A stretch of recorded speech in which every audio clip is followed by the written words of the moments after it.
नमस्कार मंडळी. आज मी आहे मुंबईत. तुमका शुभ सकाळ.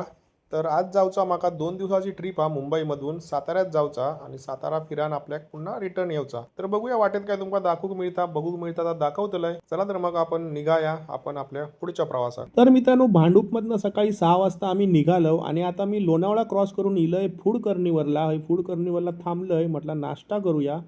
पुढे काय नाश्ता मिळायचा नाही, हय चांगला नाश्ता मिळता. तर हय गाडी पार्किंग केलं आणि तेवढ्यातच पाऊस सुरू झालो बारीक बारीक. तर म्हटलं जाऊया आतमध्ये नाश्ता करूया मस्तपैकी आणि मग निघाया पुढच्या प्रवासात. तर माझी लोक बोलायला लागली की साताऱ्यात जाऊच्या अगोदर आमका देहू आळंदीत जाऊचा. तर म्हटलं जाऊया देहू आळंदीत जाऊया. देहू संत तुकाराम महाराजांचं दर्शन घेऊया, आळंदीत ज्ञानेश्वर महाराजांचं दर्शन घेऊया आणि पुढे जाऊया. तर मंडळी नाश्ता केलो आम्ही आणि आता येऊन पोचलो देहूत. जगद्गुरु श्री संत तुकाराम महाराज संस्थान ह्यो प्रवेशद्वार हा त्यांचो. आतमध्ये मंदिर हा, समाधी हा. तर माझी लोक आतमध्ये गेली आहेत दर्शन घेऊक. माका काय जाऊक मिळत नाही कारण पार्किंगचा विषय हा. पार्किंग गाडी सोडून जाऊ शकत नाही. माका पण दर्शन घेऊची इच्छा होती पण नाईलाज माझो, म्हणून तुमका दर्शन देते बाहेरसूनच. प्रवेशद्वाराचा बघा असो प्रवेशद्वार हा.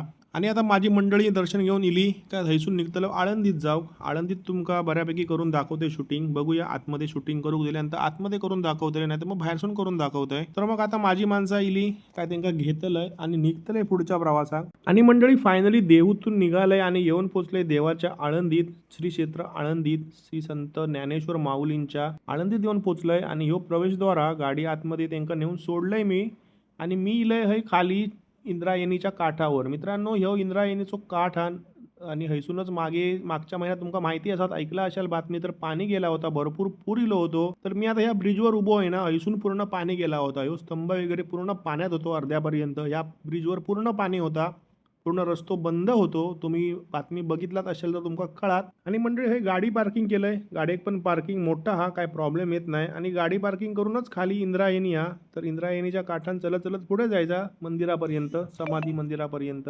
तर बघूया आपल्याला दर्शन मिळता की काय बाहेरूनच मिळतं आता, कारण गर्दी हा बऱ्यापैकी. ही बघा माझी गाडी हय मी पार्किंग केलंय आणि मी आता चलत चलत जाते खाली मंदिरापर्यंत. तर मंडळी बघा खाली इलंय मी इंद्रायणीच्या काठावर आणि ह्या ब्रिज हा हैसूनच पाणी गेला होता वर. गाडी बिड्या सगळा बंद होता, भयंकर महापूर इलो होतो इंद्रायणीक. आणि मग ह्यो स्तंभ हा, तर स्तंभाकडनं पुढे पुढे चलत जाते मी आता मंदिरापर्यंत. ह्या बघा मंदिर पुढे हा संत ज्ञानेश्वर माऊलींचा. तर आपल्याला बघूया दर्शन घेऊक मिळता काय.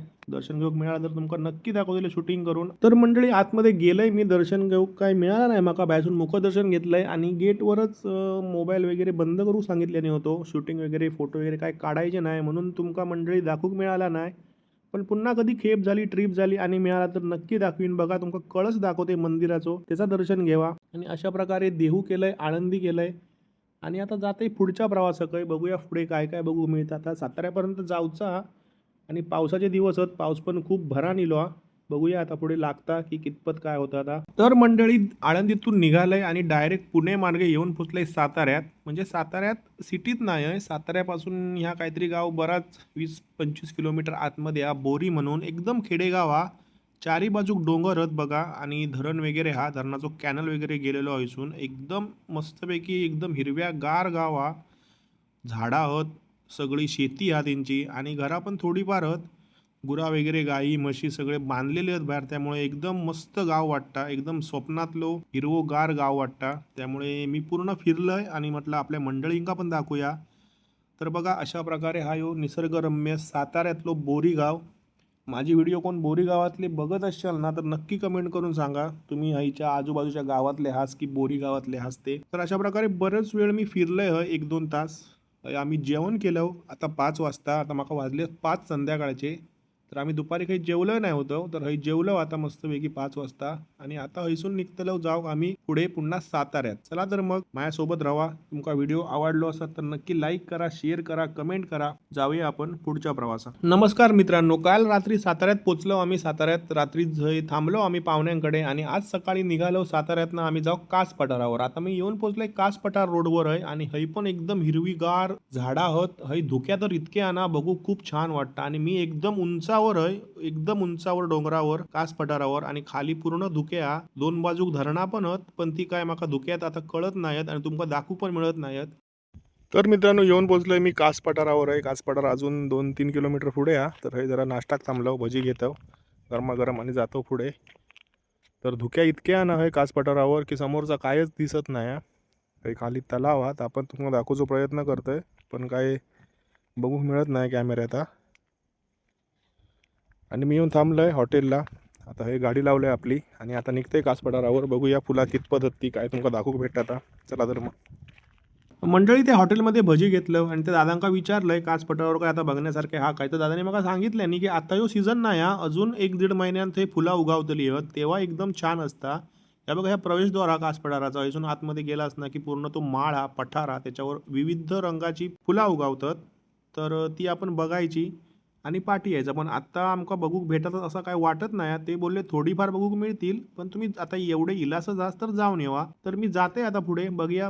जर फुला असतील तर तुमका नक्की शूटिंग करून दाखवीन आणि नसतील तर काय मग आपली ट्रिप ही फुकट गेली अशी म्हणायची आणि पुढे निघायचा. तर मित्रांनो आज हा आपलो दुसरा दिवस. दुसऱ्या दिवसात आम्ही इलो कास पठारावर आहो. इथून जातलो आम्ही पुण्यात दगडूशेठ हलवाई गणपतीचं दर्शन घेतलं आणि थैना जातलो मुंबईत. तर बघूया पुण्यात तर मला शूटिंग करूक मिळाची नाही कारण दगडूशेठ हलवाईकडे खूप गर्दी असता आणि शूटिंग करूक देत नाही. तर बघूया मिळाली तर करून दाखवते तुमका. आणि मित्रांनो फायनली मी येऊन पोहोचलोय कास पठारावर. कास पठारावर आजूबाजू फुलं आहोत ती पण आमका काय या धुक्यात कळत नाही. धुक्या इतक्या दाट हा ना की आजूबाजूचा कायच आमका दिसत नाही. तर मी आता गाडी लावूक मिळाली तर लावतलंय आणि खाली उतारतलंय. तर मित्रांनो गाडी लावलंय मी बाजूक. खाली चिखल पण भरपूर हा आणि उतारलंय खाली. म्हटलं माझ्या मंडळींका दाखवूया फुलं आहोत काय. पण बघा अजिबात एक पण फुल नाही हा. सगळा हिरव्या रान हा. म्हणजे अजून 1-1.5 महिना लागतो फुला उगवाक. आणि तुम्ही आता येत असाल ना तर हा येऊन काय उपयोग नाही. 1-1.5 महिन्यानंतर येवा. नंतर तुमका एकदम चांगला बघूक व्ह्यू मिळा. तर अशा प्रकारे मी पण आता निघते पुढच्या प्रवासाक. हे काय बघूक मिळत नाही माका. तर मित्रांनो व्हिडिओ मी आता हयच संपवतोय आणि आपण आता भेटू पुढच्या व्हिडिओमध्ये. व्हिडिओ थोडं शॉर्ट झालो हा. जेवढा तुमका दाखवूक मिळाला तेवढा मी दाखवलंय. जर व्हिडिओ नक्की तुमका आवडलो असत ना तर नक्की लाईक करा, शेअर करा, कमेंट करा आणि सबस्क्राईब करूक विसरू नका. तुमचो सपोर्ट माका खूप महत्त्वाचो हा. तुम्ही जर माका सपोर्ट केलास ना तर तुमका मी नक्की नवीन नवीन छान छान व्हिडिओ करून दाखवूचो नक्की प्रयत्न करीन. चला तर मग बरे असना, बरे राहा, स्वतःची काळजी घ्यावा. आता आपण भेटू पुढच्या व्हिडिओ. तोपर्यंत बाय बाय.